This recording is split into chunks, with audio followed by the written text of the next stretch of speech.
Welcome to video number 12 in the series How to Stay Mentally Healthy in a Crazy World. And today we are going to talk about diversity, what it is and what it means for your mental health and what you can do with it. So let's see what we are going to talk about. First, we are going to talk about the difference between being dead or being alive. And that's a very important difference and we can use it. And the next thing is the force of life, what it means and what you can do with it. And then we're going to talk about survival of the fittest. So what does it mean to survive in the world as we are having today?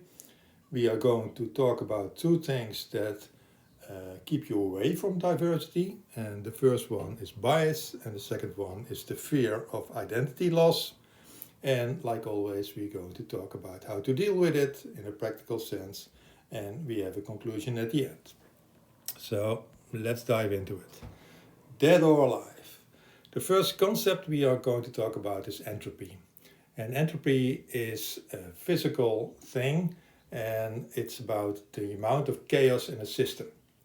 So if you have a system with a low entropy, it's very structured, it's very slow, it has a clear structure and things are different from each other because the things are not moving that much. If you enhance the entropy, then things will move faster and they will create a certain amount of chaos, and that's how you can see it. Entropy, if you have more entropy, a higher entropy, there's more chaos. If you have a lower entropy, there's more structure. And then we go to the second law of thermodynamics, and it's a very important law in physics. And it says that if you don't add any energy to a system, the entropy will rise. So if you don't do anything, then a system will go from a structured way to a more chaotic way. And that's just the way it is. And in normal words, you could say that it means that things that are subject to the second law of thermodynamics, and that's everything, are falling apart.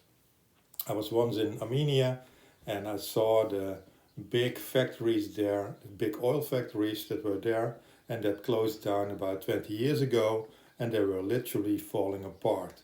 Everything had the same color, it was all rusty brown, and it was very dull, it was very sad, and it was just fading away. It's like the chaos is completely and it's falling apart. And that's exactly according to the second law of thermodynamics. But luckily there's one exception. And that one exception, that's what we call life. And a living system is able to attract its own energy to go the other way. And of course, it's also subject to the second law of thermodynamics, but life is capable of attracting the energy itself, so it adds energy, and in that way it can move from a more chaotic state to a more structured state. So it can go the other way. If there wouldn't be any life, then everything would be one gray, misty chaos. And because there's life, you can see that there are structures built, and that's what we call the miracle of life.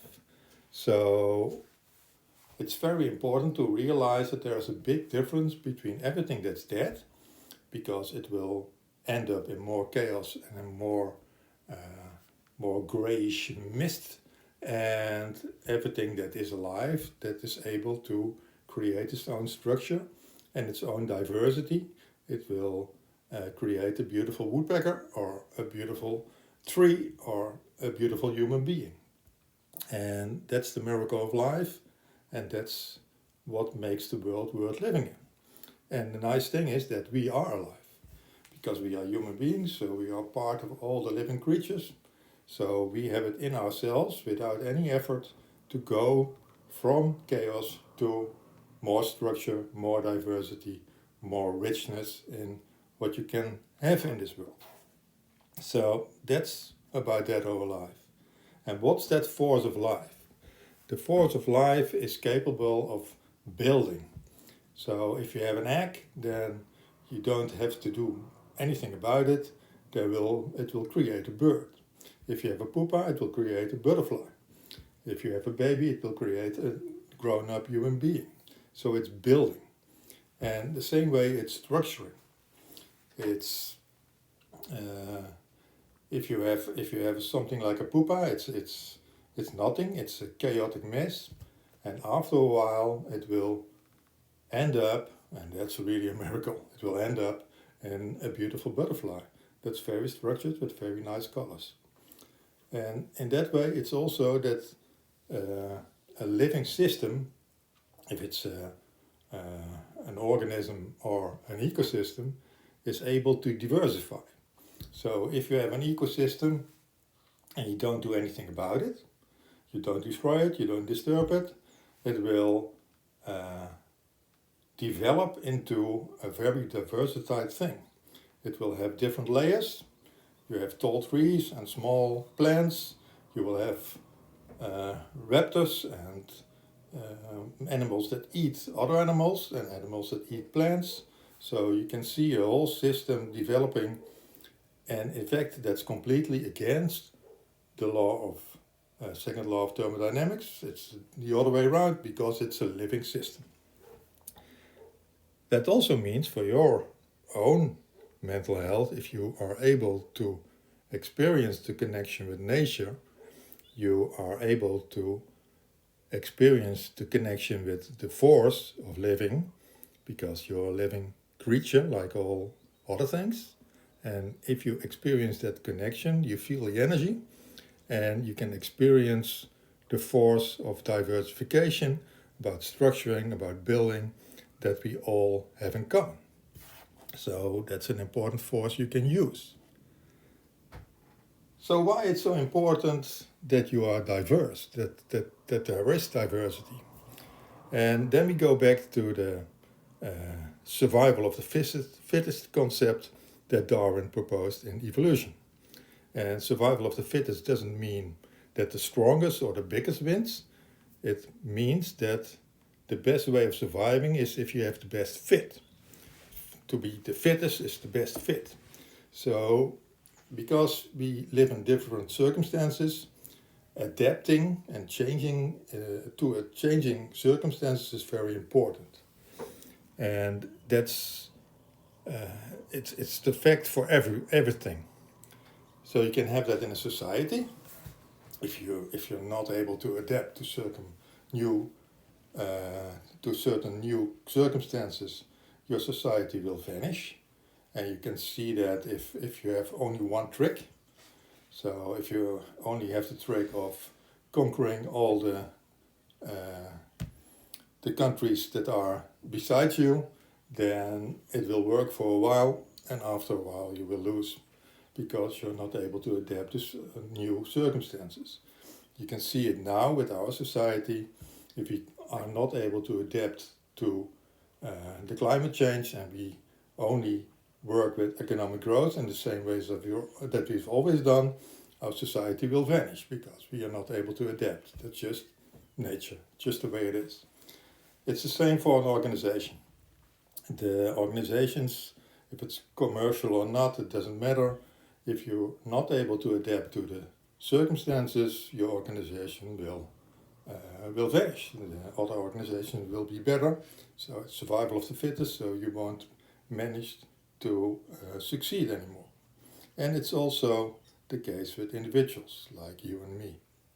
If we are not able to exist, to adapt to different circumstances, then we have a big risk of being unsuccessful and being unhappy.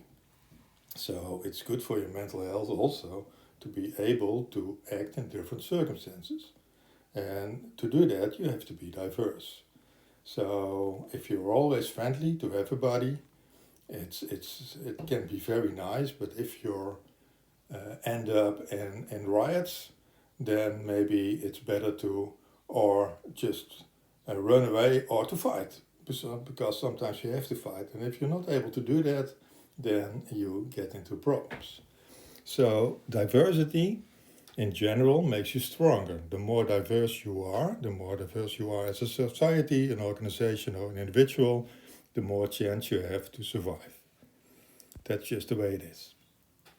And why don't we choose to be more diverse in our society, in our organizations, and in ourselves? And one of the things that's stopping us is bias. And we all have biases, that's completely normal, and we can't do anything about it because we've been raised by our parents and by our culture, our society, and that gave us a certain way of thinking. And that way of thinking is completely different from other cultures, just the way it is. If we would have been born in another culture, we would have raised with different thought patterns, and we would think in a different way. So we think in a certain way, and our mind doesn't like disagreements. That's just the way our mind works. Our mind wants to have it structured, so there's right and there's wrong. And if you think in a certain way and another person is thinking in a different way, our mind can't really cope very well with that. It's difficult. And that's why if we are not aware of that, we will choose people around us that are the same. They are think-alikes. They think in the same way. And that's completely natural, but it's also a big risk because then you are not diverse anymore because you always add the same stuff, and that makes that you are having a risk of surviving because you can't adapt too quick. And if you want to do something about that, it's important that you experience the connection with people on a deeper level, so you can choose for diversity, because your mind won't do that.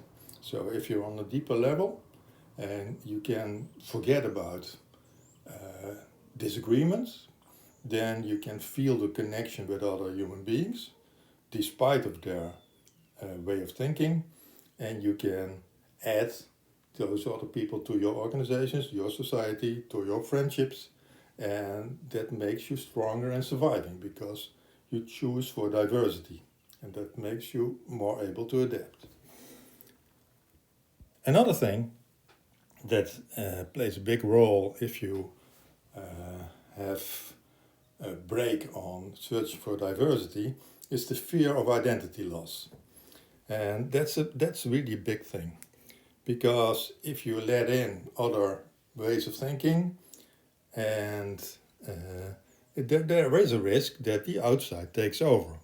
So if you let in all diverse thoughts, maybe your own thoughts will get weaker and they will vanish, and then you don't know who you are anymore, so you feel uncomfortable and you feel like you're losing your identity. And that's always coupled on a lack of self-confidence, because if you have a strong connection, if you feel a strong connection with yourself, you know it's impossible to lose your identity because you are who you are, and then it doesn't matter. You can let every different way of thinking come in. You can look at those different ways of thinking like you're looking at the different ways of thinking you have yourself, and you can play with it. And then it's not a threat anymore. But if you lack that self-confidence, then you think your identity is threatened by the ways of thinking that are different, that are coming from outside. And then you are thinking, I have to defend my identity. And the problem is that you are fixing your identity. You think, this is the way I am, and this is not the way I am. And in that way, you are restricting yourself to certain behaviors or ways of thinking that are not necessary at all, because it's impossible to lose your identity. So it's not necessary at all to fix it. And if you fix your identity, you become less able to adapt. So it will get you into trouble if you go to certain different circumstances. And the other thing is that you are trying to have a defense against other ways of thinking. And if you do that, then in fact you restrict other people of coming in, and that's very bad for yourself.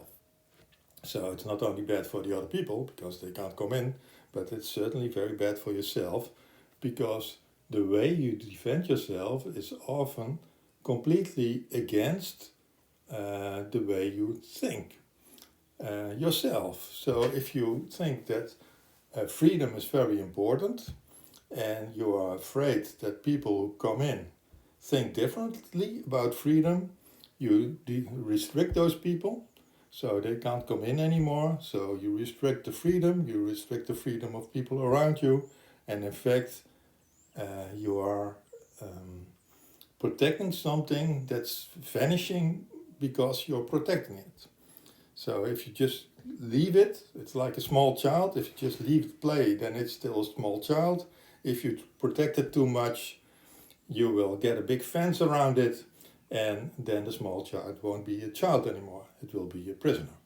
So that's the same thing you do with yourself. So it's not a good idea. In fact, that defense is killing the patient, and that's you. So if whether you are a society or an organization or an individual, the defense against other ways of thinking is most of the times it's hurting yourself instead of hurting the other one. So that's not a good idea. So how to deal with it? The first thing that's very important is to experience the connection with nature. So you can really feel and experience the difference between dead and alive, the difference between machines and stuff and living creatures. And if you feel that energy, if you experience it, then you feel also the energy of diversity, because diversity and life is nearly the same thing. And if you are able to connect with yourself, then you can see your own way of thinking. You can accept, in fact, your bias that you have, because it's there. And then you can act in a way where you are conscious about your biases. And if you really connect with yourself, then you won't be afraid anymore of losing your identity, because you're inside, in a deeper layer, inside of your whatever it may be, identity. And then you know that you won't risk losing it. So then it's very easy to embrace your own diversity, because you have different ways of thinking, and the diversity of other. And then in fact you can look for different ways of thinking, so you can enrich your environment and you can connect with other ways of thinking.